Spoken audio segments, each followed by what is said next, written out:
Livro Paramahansa Yogananda, a autobiografia de um yogi contemporâneo. Capítulo 6. O Shawami Tigre. Descobri o endereço do Shawami Tigre. Vamos visitá-lo amanhã? Esta sugestão, bem acolhida, vinha de Chandi, um de meus colegas da escola secundária. Eu estava ansioso por conhecer o santo que, em sua vida pré-monástica, fizera a captura de tigres e com eles lutara, valendo-se de suas mãos nuas.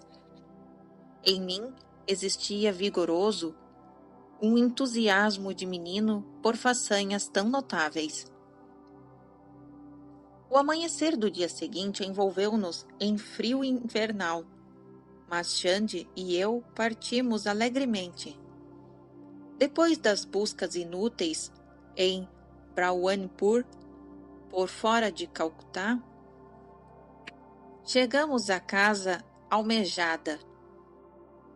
Pendiam da porta duas argolas de ferro que fiz soar ruidosamente. Inabalável ao estrondo, um criado se aproximou em passo vagaroso. Deixava subentendido pelo sorriso irônico que visitantes barulhentos eram impotentes para perturbar a tranquilidade da casa de um santo. Sensíveis à muda repreensão, meu companheiro e eu agradecemos o convite para entrar na sala.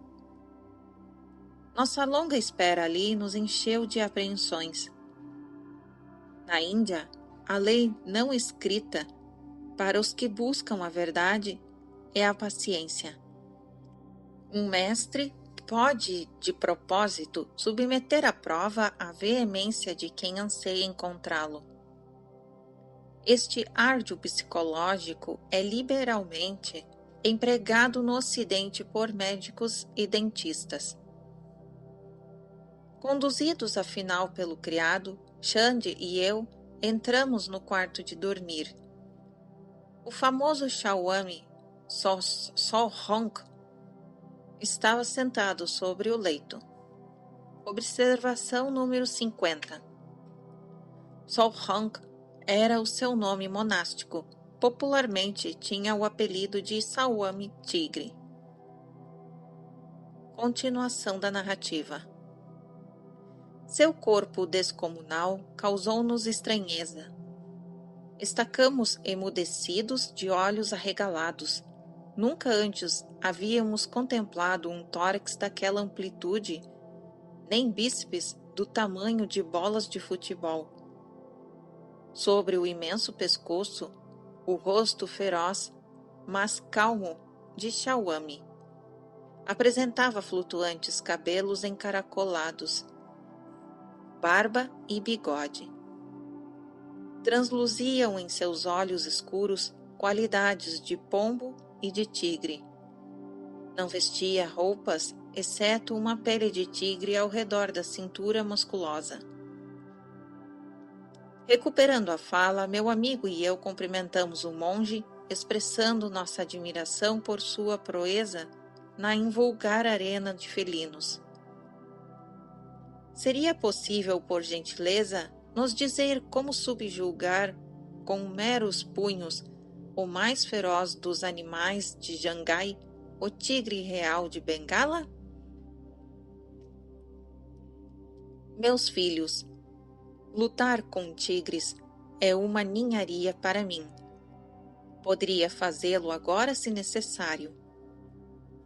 Ele deu risada de menino. Para vocês, um tigre é um tigre. Para mim, é um filhote de gato.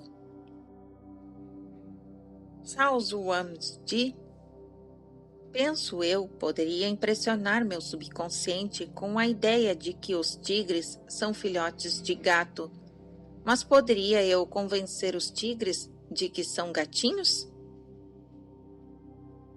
Evidentemente, a força também é necessária. Um bebê que confunde o tigre com um gato doméstico, não se deve esperar a vitória. Minhas mãos poderosas são armas suficientes. Pediu-nos para acompanhá-lo ao pátio, onde esmurrou uma borda de um muro.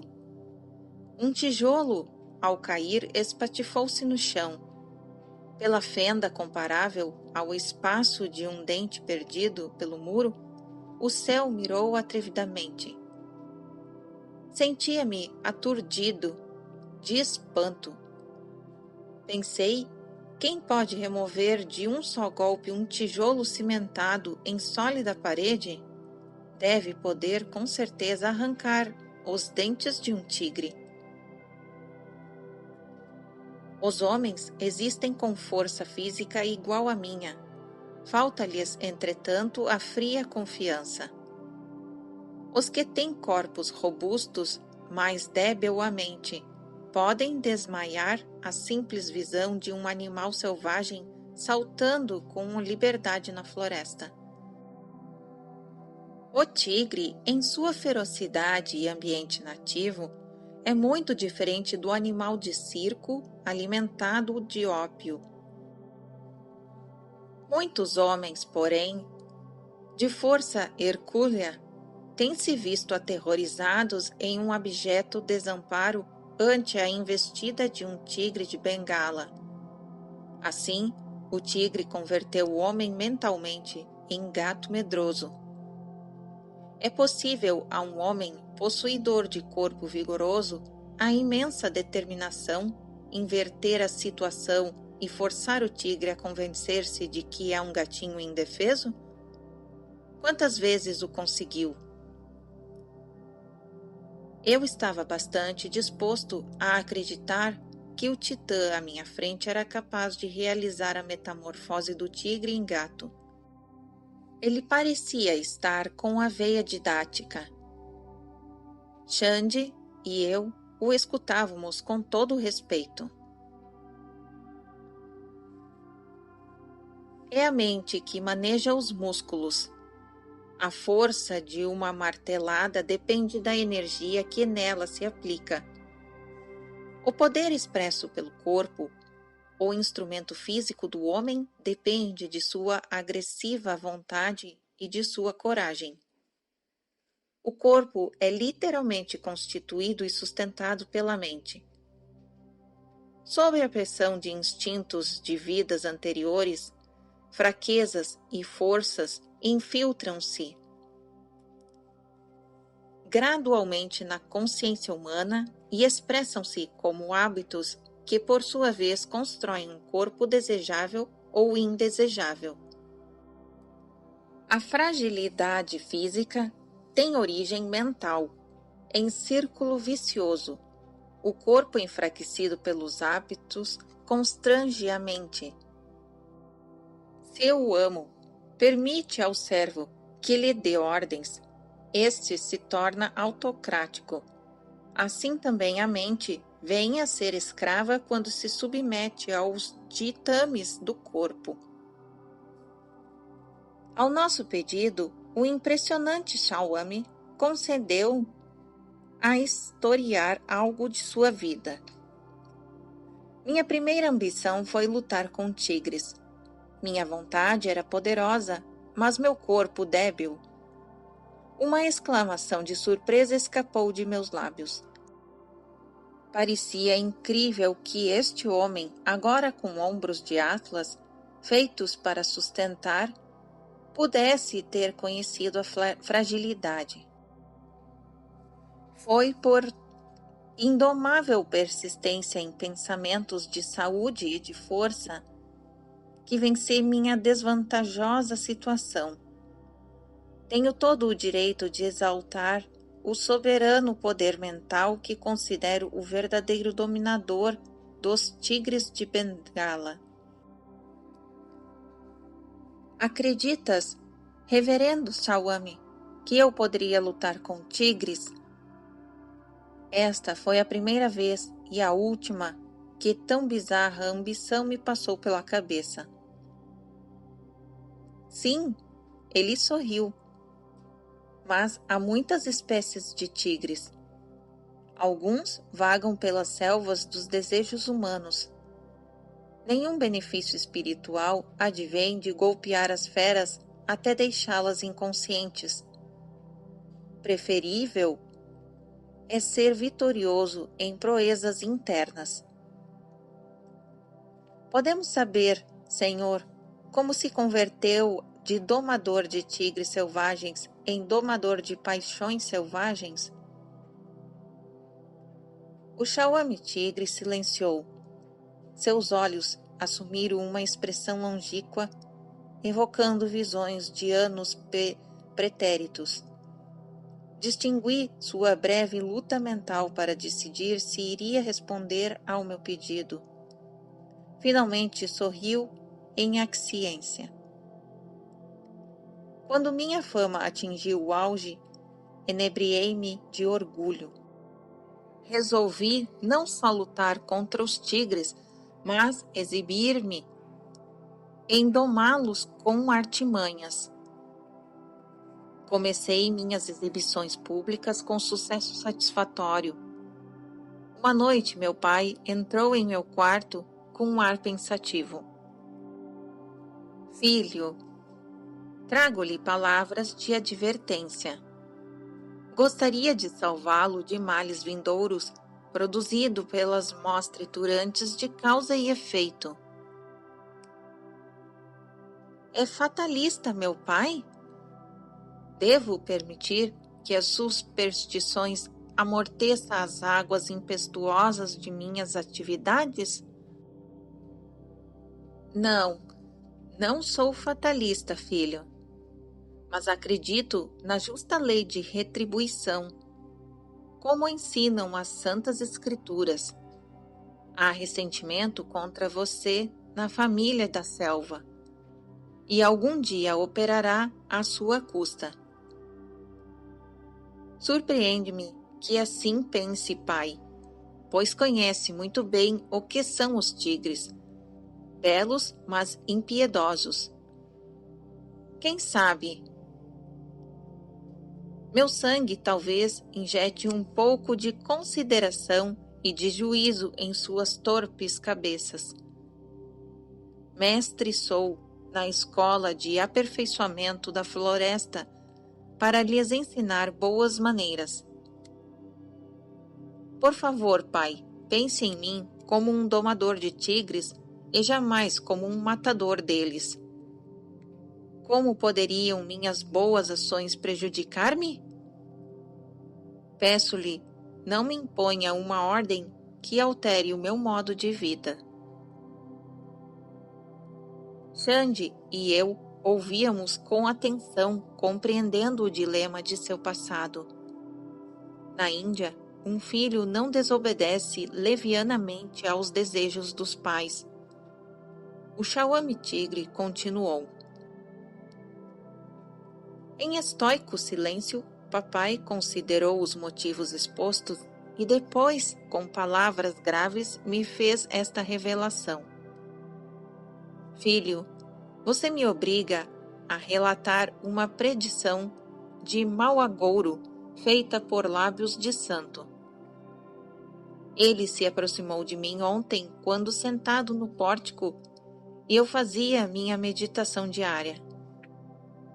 Querido amigo, trago uma mensagem para seu belicoso filho. Terminem com suas atividades selvagens.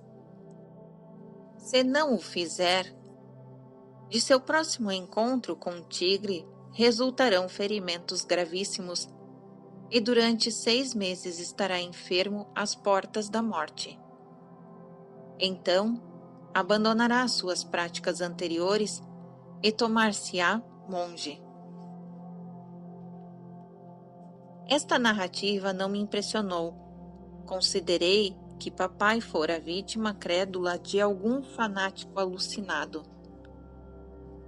O Shawami-tigre fez esta confissão com um gesto de impaciência, como se reconhecesse a sua própria tolice. Em áspero silêncio, por longo tempo parecia esquecido de nossa presença. Quando retornou a um fio da narrativa, fê-lo subitamente com voz oprimida. Pouco depois do aviso de meu pai, visitei a capital de Courche-Béliard. O pitoresco território era novo para mim e eu esperava desfrutar um período de sossego. Como sucedia em toda parte, uma multidão curiosa acompanhava-me pelas ruas. Eu ouvia fragmentos de comentários em voz sussurrada. Este é o homem que luta com tigres selvagens. São pernas e troncos de árvore o que ele tem. Olha a cara dele, deve ser a encarnação do próprio rei dos tigres. Vocês sabem bem, a garotada das aldeias funciona como a última edição de um jornal. Com que rapidez os boletins orais, sempre atualizados do mulherio, circulam de casa em casa. Dentro de poucas horas, a cidade inteira fervilhava de excitação devido à minha presença. Eu me havia entregue a uma relaxação tranquila. Certa noite, quando ouvi o ruído de cascos de cavalo a galope, estancaram em frente à minha morada um grupo de policiais altos usando turbantes e entrou. Recuei surpreso. Tudo é possível desta gente da lei, pensei. Talvez queiram me levar para impor-me um trabalho fora de minha alçada. Oficiais, porém, curvaram-se em respeitosa cortesia. Honrado senhor, fomos enviados para lhe dar boas-vindas em nome do príncipe de Courche-Béliard. Ele tem o prazer de convidá-lo para a visita no seu palácio amanhã cedo. Considerei brevemente essa perspectiva. Por alguma razão obscura, senti um agudo pesar ante aquela interrupção de minha viagem tranquila. Mas a atitude suplicante dos policiais me convenceu e aceitei o convite. Imprevistamente, para mim, o dia seguinte havia guardas à espera para me escoltarem com extrema cortesia de meu alojamento para uma carruagem magnífica, puxada por 4 corcéis. Um servidor segurava um guarda-sol ornamentado a fim de me proteger dos escaldantes raios solares. Usufruí o agradável passeio através da cidade e dos bosques situados em seus arredores. O descendente real, em pessoa, estava à porta do palácio para me receber. Ofereceu-me seu próprio assento no brocado de ouro e ocupou sorridentemente uma cadeira mais simples. Todas estas cortesias vão me custar caro, pensei com assombro crescente. As intenções do príncipe despontaram depois de algumas frases banais. Corre em minha cidade um rumor de suas lutas com tigres da selva, nas quais se empenhou de mãos nuas. É fato? É pura verdade. Mal posso acreditar. Você é um Beragali de Calcutá, alimentado com arroz, sem cutícula do povo das cidades. Por favor, seja franco. Lutou com tigres narcotizados pelo ópio ou bambus pela desnutrição? Sua voz era baixa e sarcástica. Seu discurso coloria-se de acentos provincianos. Não me dignei responder o insulto de sua pergunta. Eu o desafio a lutar com Raja Bengun, meu tigre recém-capturado. Observação 51. Raja Bengun, príncipe, princesa, assim chamado para indicar que este animal possuía uma ferocidade combinada de um tigre e tigresa. Continuação da narrativa. Se tiver êxito em resistir a ele, se puder amarrá-lo com uma corrente e sair da jaula em estado consciente, será dono desse tigre real, de Bengala. Milhares de rúpias e outras numerosas dádivas lhe serão generosamente entregues. Se recusar enfrentá-lo em combate, divulgarei seu nome em todo o principado como o de um impostor. Suas palavras insolentes me feriram como uma chuva de balas. Devolvi-lhe, como único tiro, minha anuência indignada. O príncipe, cuja excitação o mantivera semi-erguido em sua cadeira, caiu sobre o assento, inclinando-se para trás com um sorriso sádico. Recordei os imperadores romanos que se regozijavam ao enviar os cristãos à arena das feras, disse ele. A luta será marcada para daqui a uma semana. Lamento não poder permitir que veja o tigre antes do embate. Ignoro se o príncipe temia que eu hipnotizasse a fera ou lhe desse ópio secretamente. Saí do palácio, notando divertido que o régio guarda-sol e a carruagem, com emblemas heráldicos, primavam pela ausência.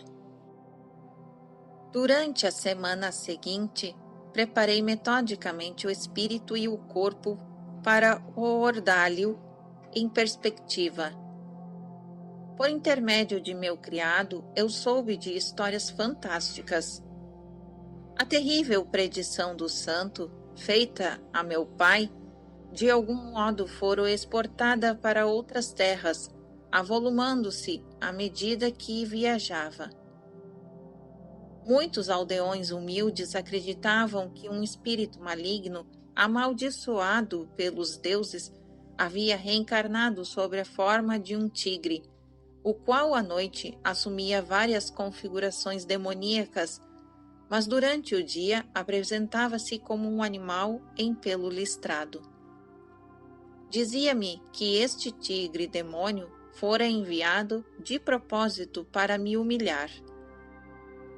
Outras versões fantasiosas dizia que as preces dos felinos aos céus dos tigres obtiveram resposta sob a forma de Raja Bengun.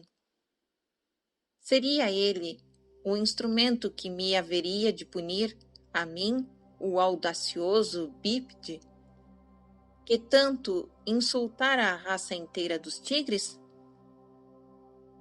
Um homem que, em vez de pelos animal, tinha a pele nua, uma criatura destituída de compridos dentes caninos, que ousava desafiar um tigre de patas formidáveis, armadas de poderosas garras.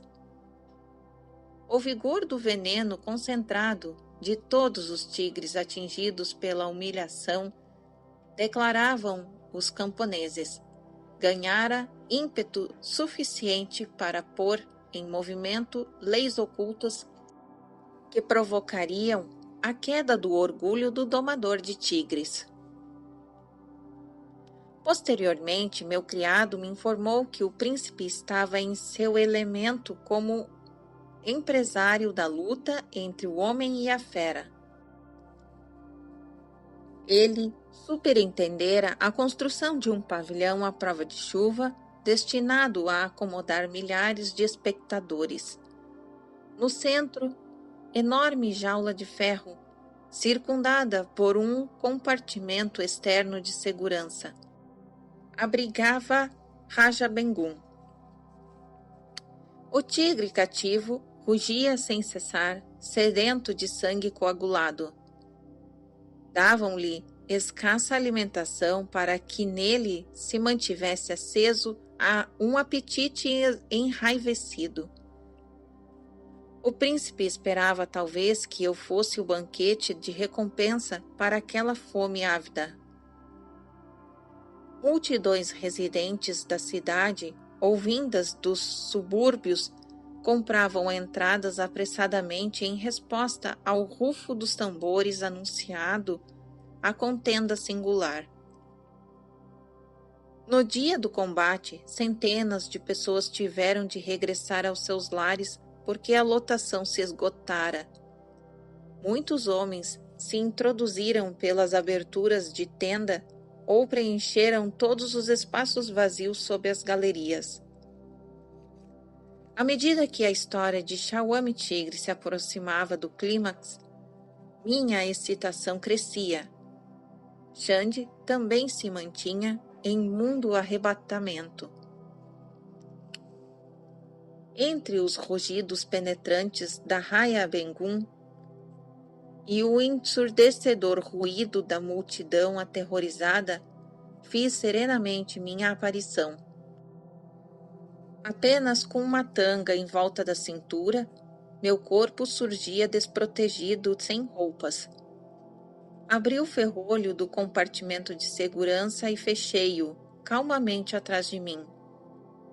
O tigre farejou sangue, saltando com um estrondo contra as grades. Ele me endereçou uma feroz saudação. A assistência emudeceu de medo piedoso. Eu parecia um manso cordeiro diante da fera enraivecida. Com 3 passos, achei-me dentro da jaula e no mesmo instante em que bati a porta, Raja Bengun se precipitou sobre mim. Minha mão direita foi furiosamente rasgada. Sangue humano, a maior delícia de um tigre que um tigre pode saborear, jorrou em medonhas golfadas. A profecia do santo parecia prestes a se cumprir-se. Refiz-me instantaneamente do choque produzido pelo primeiro ferimento sério que recebi em toda a minha vida. Ocultando os dedos sangrentos sobre a tanga, lancei meu braço esquerdo num murro de quebra-ossos. A fera cambaleou e retrocedeu, rodopiando no fundo da jaula. De novo, saltou convulsivamente em minha direção. Castiguei-lhe a cabeça repetidas vezes com o famoso golpe de meu punho. Mas Raja Bengun provara o sangue. Este agia como o primeiro sorvo de vinho que enlouquece o alcoólatra. Abstêmio há muito tempo, pontuados por seus rugidos ensurdecedores, os assaltos da fera cresciam em fúria. Minha defesa inadequada, por contar apenas com um braço, fazia-me vulnerável a garras e colmilhos. Oferecia-lhe, porém, estonteantes retribuição. Mutuamente ensanguentados, lutávamos contra a morte. A jaula era um pandemônio com sangue salpicado em todas as direções. Resfôlegos de dor e apetite letal escapavam das goelas do tigre. Dei um tiro no homem, matem a fera. Gritos desencontrados vinham da multidão. Homem e fera moviam-se tão rápidos que o tiro de um guarda se perdeu no outro rumo. Concentrei toda a minha força de vontade e dei um ronco selvagem e lancei meu derradeiro e decisivo murro. O tigre desmaiou. Enfim, jazia quieto. Como um gatinho, exclamei. O Shawame riu. apreciando meu comentário, e continuou sua absorvente narração. Raja Bengum fora vencido. Seu régio orgulho se viu ainda mais humilhado. Com minhas mãos laceradas, audaciosamente forcei suas mandíbulas a se abrirem. Durante um dramático momento, conservei minha cabeça dentro daquela bocejante armadilha de morte. Procurei uma corrente no chão. Havia uma pilha delas. Retirando uma, amarrei o tigre pelo pescoço e as barras da jaula. Em triunfo, avancei para a porta. Todavia, aquele demônio encarnado, Raja Bengum, possuía um vigor digno de sua suposta origem diabólica. Com um incrível bote, despedaçou a corrente e saltou sobre as minhas costas. Com meu ombro profundamente dentro de suas mandíbulas, caí violentamente. Mas num abrir e fechar de olhos, eu o tinha preso debaixo de mim. Sob os golpes impiedosos, o traiçoeiro animal mergulhou em semiconsciência. Desta vez, acorrentei-o com mais cuidado. Devagar abandonei a jaula. Encontrei-me envolto em novo rugido, desta vez deleitoso. O alarido da multidão, que alegremente me aclamava, parecia partir de uma única e gigantesca garganta. Apesar de desastrosamente golpeado, eu cumprira as 3 condições da luta, atordoando o tigre, acorrentá-lo e abandonar a jaula sem pedir auxílio. Em acréscimo, tão drasticamente ferira e aterrorizara a agressiva fera, que ela achara melhor desprezar o oportuno prêmio da minha cabeça em sua boca. Após o tratamento das minhas feridas, fui homenageado. Guirlandas envolveram meu pescoço. Muitas moedas de ouro me foram atiradas aos pés. A cidade inteira viveu um período de festas e regozijo. Intermináveis comentários ouviram-se em toda parte a respeito da minha vitória sobre o maior e o mais selvagem dos tigres conhecidos. Raja Bengum me foi presenteado conforme a promessa, mas não senti orgulho. Uma mudança espiritual ocorria em meu coração. Parecia-me que ao sair finalmente da jaula, eu fechara a porta a todas as minhas ambições mundanas. Seguiu-se um período infeliz.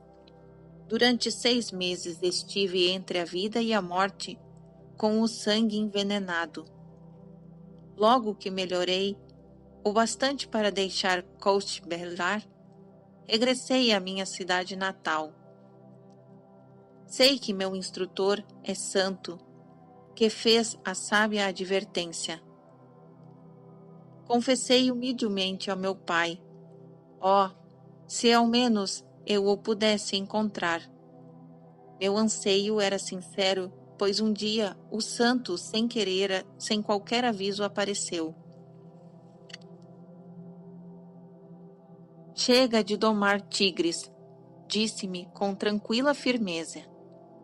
Venha comigo. Ensinar-lhe-ei a subjugar as feras da ignorância que vagam nas selvas da mente humana.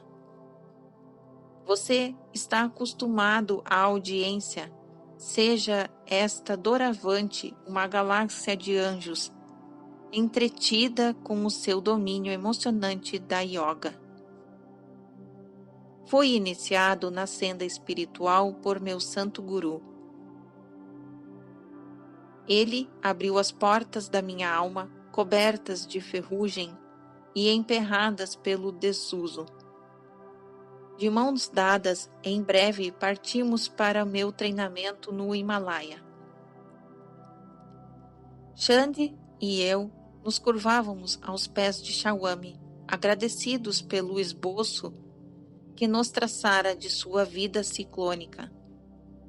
Meu amigo e eu nos sentimos amplamente recompensados pela longa espera probatória na glacial antessala.